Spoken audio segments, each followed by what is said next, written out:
विशेषतः शिक्षण क्षेत्रात आणि विद्यापीठांमध्ये संतापाची लाट पसरली आहे। दिल्लीपासून ते गल्लीपर्यंत ठिकठिकाणी पंतप्रधान नरेंद्र मोदी यांचे पुतळे जाळले जात आहेत। काही ठिकाणी तर पुतळ्यांना जोडे आणि फुलांच्या माळा मारून निषेध व्यक्त केला जातोय। पण मित्रांनो, आंदोलनाचा हा वणवा नेमका का पेटला आहे? हे यूजीसी बिल नक्की काय आहे आणि त्यामुळे विद्यार्थ्यांचे किंवा शिक्षकांचे काय नुकसान होणार आहे? आजच्या या विशेष रिपोर्टमध्ये आपण या विषयाचे सविस्तर विश्लेषण करणार आहोत। मुद्दा 1, यूजीसी यानी की युनिव्हर्सिटी ग्रांट्स कमिशन नक्की काय आहे? सर्वात आधी हे समजून घेऊया की यूजीसी म्हणजे काय। युनिव्हर्सिटी ग्रांट्स कमिशन ही एक सरकारी संस्था आहे जी देशातील सर्व विद्यापीठांना मान्यता देते आणि सर्वात महत्त्वाचे म्हणजे त्यांना निधी पुरवते। शिक्षणाचा दर्जा राखणे आणि विद्यापीठांना स्वायत्तता देणे ही यूजीसीची मुख्य कामे आहेत। मुद्दा 2, आंदोलनाचे मुख्य कारण। नवीन बिल काय आहे? केंद्र सरकार आता यूजीसी बरखास्त करून त्या जागी HECI हा नवीन आयोग आणण्याच्या तयारीत आहे।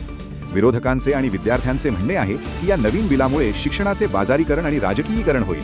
आंदोलनामागे ही 3 मुख्य कारणे आहेत। निधीचे नियंत्रण, फंडिंग कंट्रोल।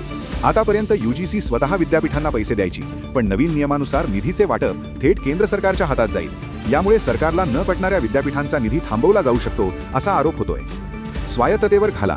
विद्यापीठांचे स्वातंत्र्य कमी होऊन तिथे केंद्र सरकारचा हस्तक्षेप वाढेल अशी भीती व्यक्त केली जात आहे। खासगीकरण, नवीन बिलामुळे शिक्षण महाग होईल आणि खासगी कंपन्यांचे वर्चस्व वाढेल, ज्यामुळे सामान्य विद्यार्थ्यांसाठी शिक्षण घेणे कठीण होईल।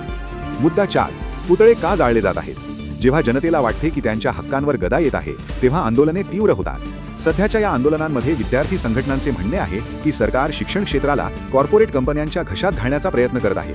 म्हणूनच पंतप्रधानांचा निषेध करण्यासाठी ठिकठिकाणी त्यांचे पुतळे जाळले जात आहेत आणि तीव्र निदर्शने केली जात आहेत। दुसरीकडे सरकारचे म्हणणे आहे की हे बदल शिक्षण क्षेत्रात सुधारणा करण्यासाठी आवश्यक आहेत। वन नेशन वन स्टँडर्ड अंतर्गत सर्व विद्यापीठांमध्ये एकसारखा दर्जा असावा आणि भ्रष्टाचार कमी व्हावा, हा यामागचा उद्देश असल्याचे सरकार सांगत आहे।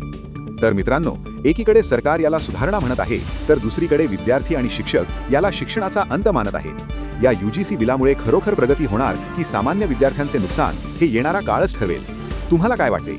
शिक्षण क्षेत्रात असे बदल व्हायला हवेत का, की हा विद्यार्थ्यांच्या हक्कावर घाला आहे? तुमचे मत कमेंटमध्ये नक्की कळवा।